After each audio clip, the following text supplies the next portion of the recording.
मराठा साम्राज्य की तलवार हाथ में लेती है उनकी वाइफ महारानी ताराबाई। एंड रानी बनने के बाद वो एक नई स्ट्रेटेजी डिसाइड करती है कि औरंगजेब इधर दक्कन में बिजी है तो मैं अब क्या करूंगी, दिल्ली पर आक्रमण करूंगी। और इसी मंसूबे से वो अटैक करना शुरू करती है। कहां पर? बुरहानपुर पर अटैक करती है, उसके आगे इंदौर पर अटैक करती है एंड नेक्स्ट उसका प्लान था ग्वालियर और दिल्ली।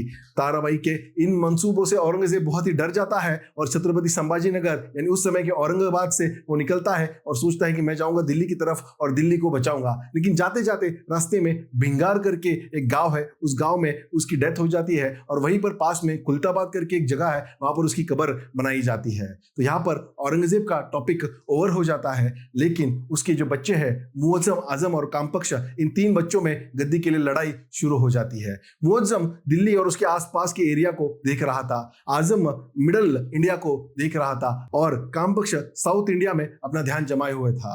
लेकिन अब तीनों ही दिल्ली की तरफ दौड़ रहे थे गद्दी पे कब्जा पाने के लिए। उस समय उसका जो दूसरा बेटा है आजम, वो बुरहानपुर के एरिया को कंट्रोल कर रहा था और वहीं पर कैद में थे छत्रपति शाहू और उनकी मां येसुबाई।